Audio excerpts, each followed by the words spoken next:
दमून झोपला बिचारा। पण जास्त वेळ नाहीये माझ्याकडे, कोणी यायच्या आत तेल लावायला हवं।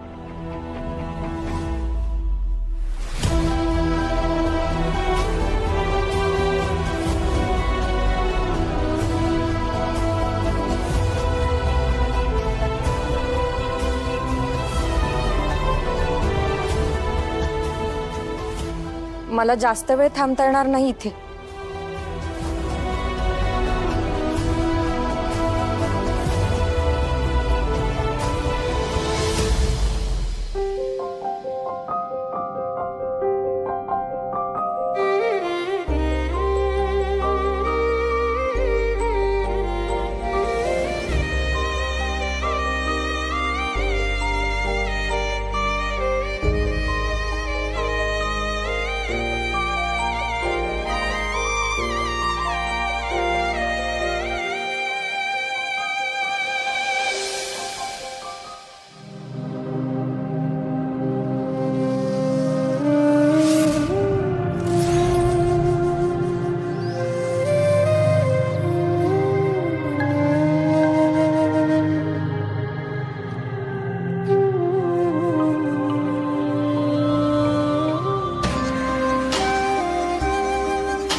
आराध्या,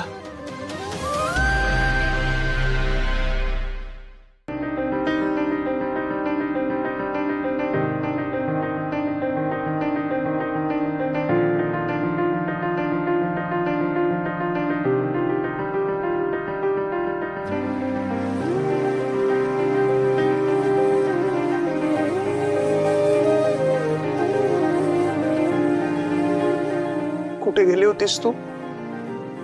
एवढं लागलंय मला, तरी मला एकट्याला सोडून कुठे गेली होतीस?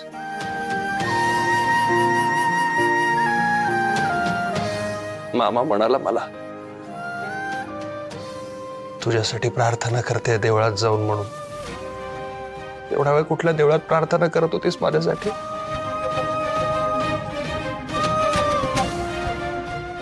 तुझ्यासाठी तुझ्यापासून दूर राहत होते।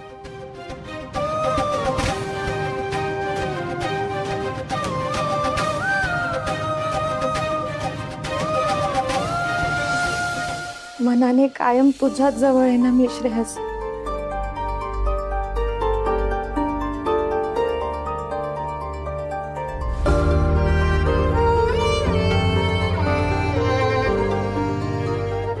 देवाकडे तुझ्यासाठी प्रार्थना करत होते, म्हणून दूर होते मी तुझ्यापासून। कसं सांगू मी तुला, माझ्या मनात किती मोठं वादळ सुरू होतं।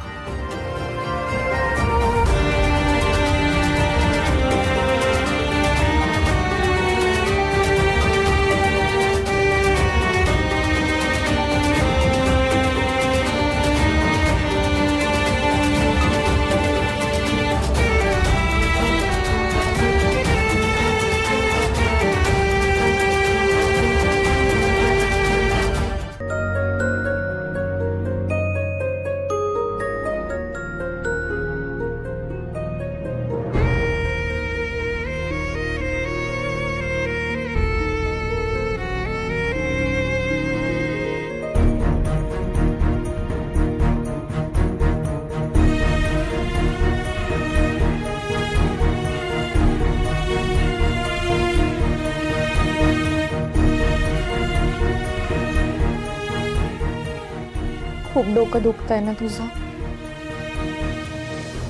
मी थांबवते।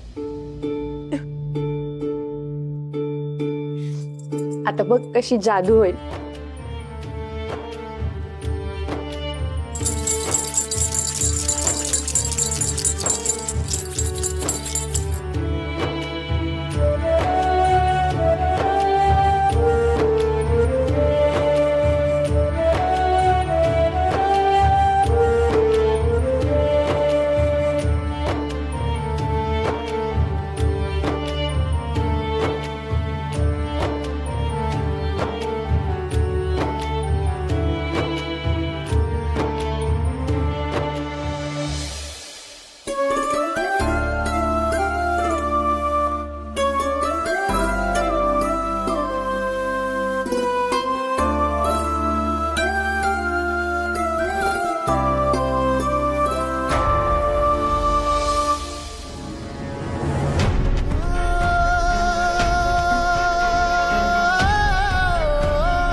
आराध्या, आराध्या, आराध्या.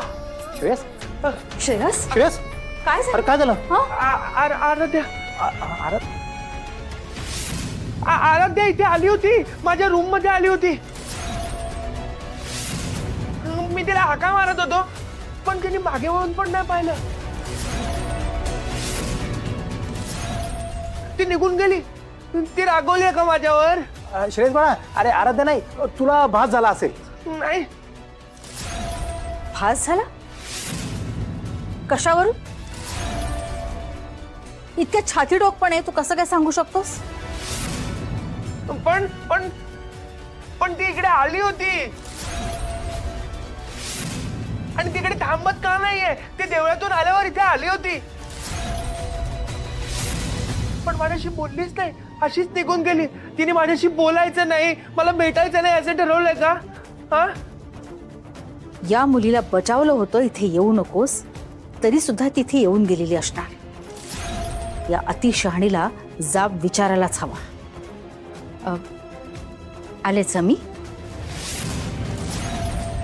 पण पण पण माझं डोकं दुखायचं थांबलं.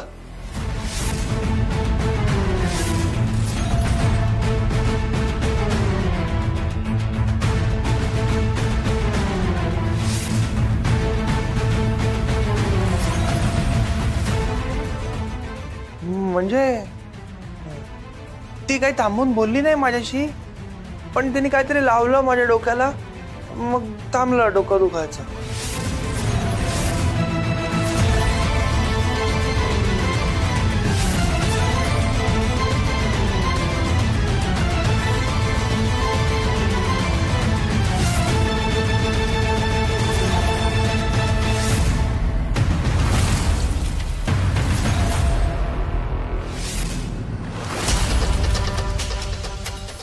माझी शंका बरोबर होती.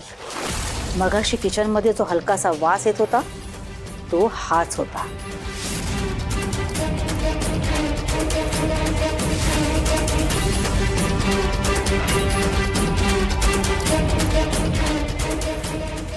सगळा काय प्रकार आहे मामा? आराध्याचं नक्की काय बिनसलंय? म्हणजे माझी तब्येत बरी नसताना, माझी अशी अवस्था असताना ती 1 मिनिट सुद्धा माझ्याजवळ येऊन थांबणार नाही? असं होऊच शकत नाही मामा, मला चांगलं माहितीये. मग मग असं झालंय काय? ती आपल्याच घरात आहे पण तरी इथे येत नाहीये, माझ्याशी बोलत नाहीये, मला भेटत नाहीये. मामा काय झालंय? मला उत्तर हवंय मामा.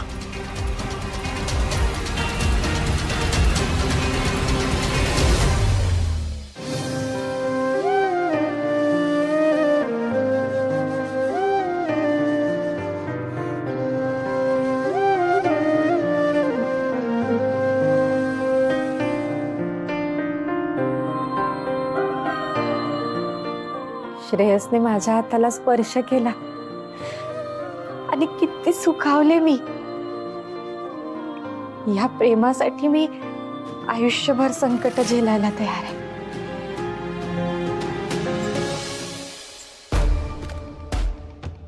पण मी त्याच्या खोलीत गेले होते, हे जर घरात सगळ्यांना कळलं तर आत्या फुकटचा तमाशा करतील. तारा,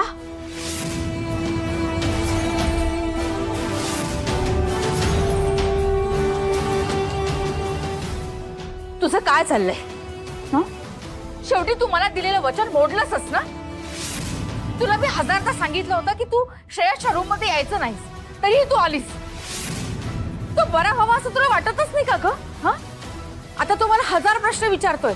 आराधा रूम मध्ये आली होती पण ती माझ्याशी का नाही बोलली? आता काय उत्तर द्यायचं आम्ही त्याला?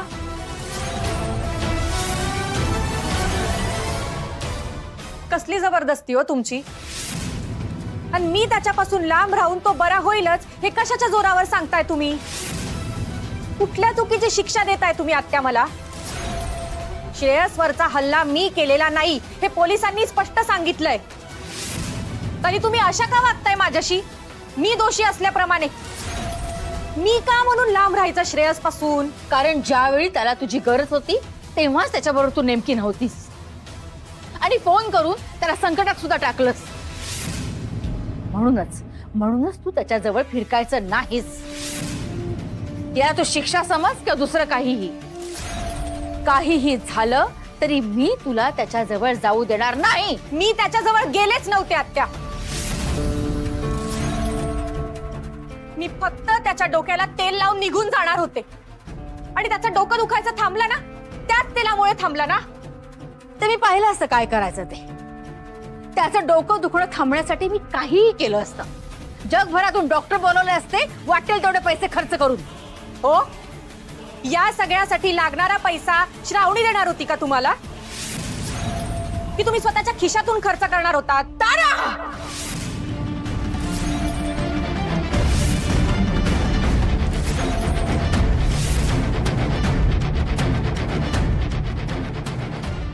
काय प्रकार आहे हा?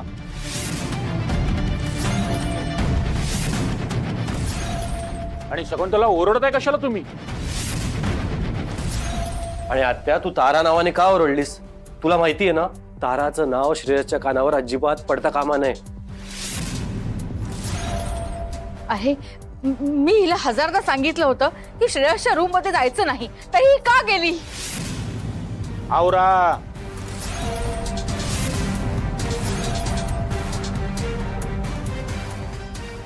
काय हा राग? अहो, आणि त्यांचा नवरा तिकडे आजारी आहे म्हटल्यानंतर त्या जाणारच ना.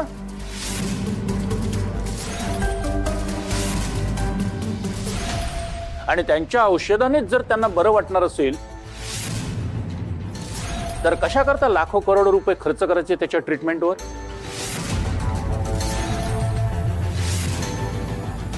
काय औषध केलं तुम्ही ते?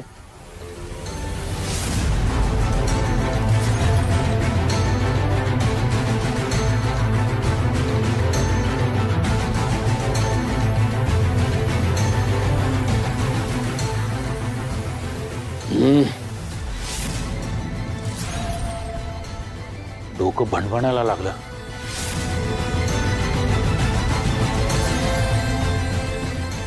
पण या औषधाने जर श्रेयसला बरं वाटत असेल तर काय हरकत आहे?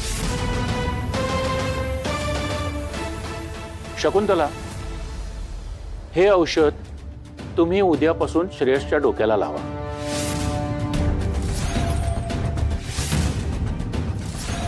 म्हणजे तारा त्यांच्या खोलीत जाण्याचा प्रश्नच येणार नाही.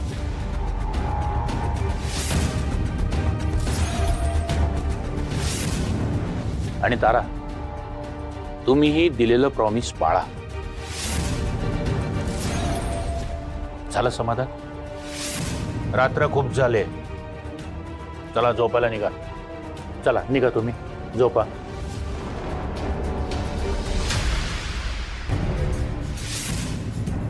शकुंतला, तुम्हीही निघा.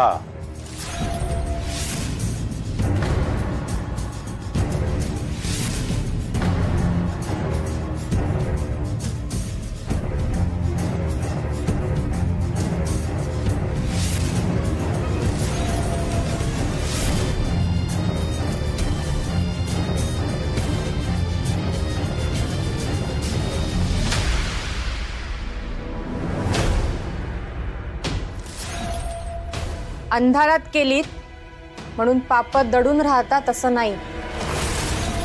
एक ना एक दिवस ती उजेडात येतातच.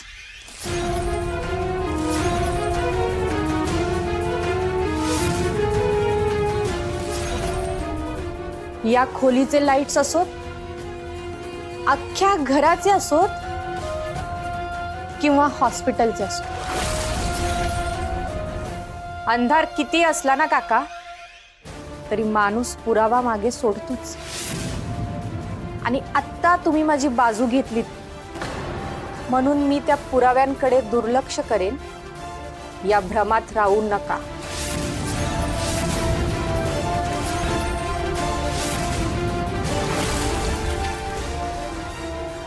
काय बोलताय तुम्ही? आणि हे सगळं मला का ऐकवताय? मी इथे नव्हतोच.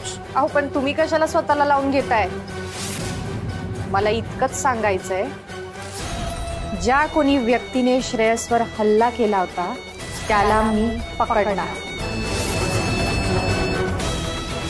आणि अत्यंत भयंकर शिक्षा करणार. ताराचा शब्द आहे हा.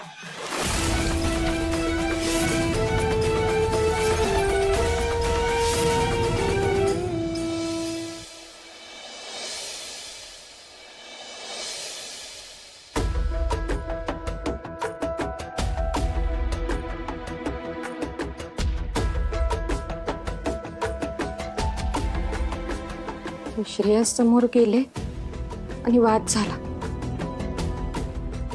आता मी परत त्याच्या समोर आले आणि परत वाद निर्माण झाला तर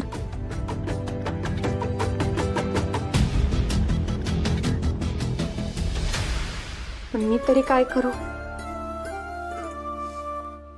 चहा, नाश्ता, जेवण सगळंच आवडतं त्याला माझ्या हातचं.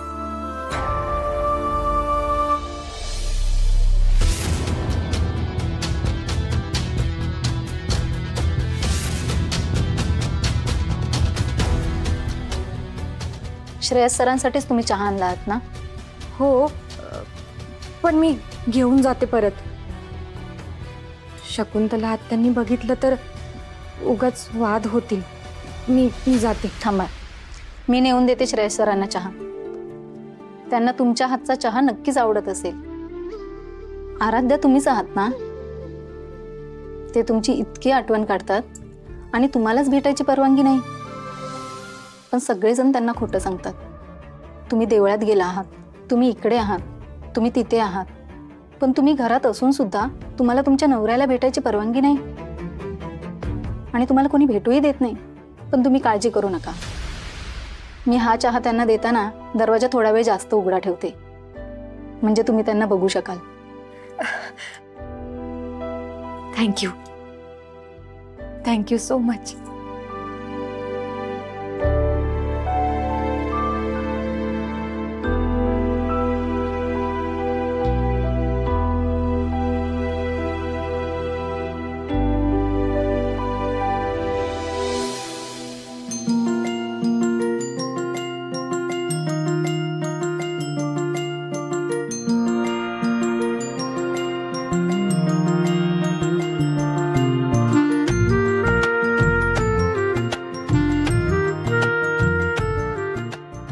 चहा लगा वाह.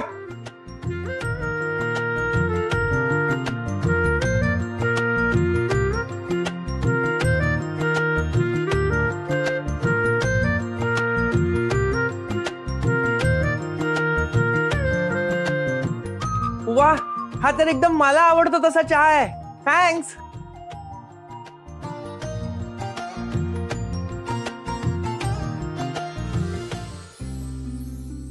श्रेयस, श्रेयस, तू तू अंथरुणावरून उठून चक्क आपल्या पायावर उभा आहेस. म्हणजे बरा झालायस तू. असं वाटतंय धावत येऊन तुला मिठी मारावी.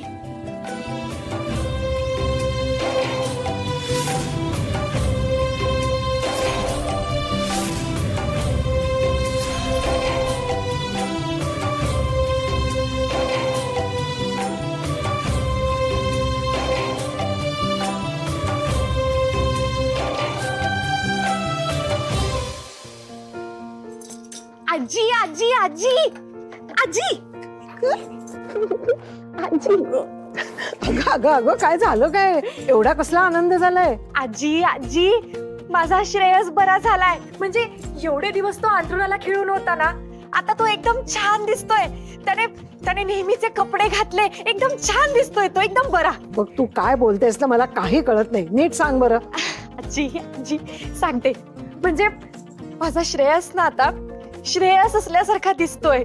तो एकदम नीट झालाय, एकदम बरा झालाय.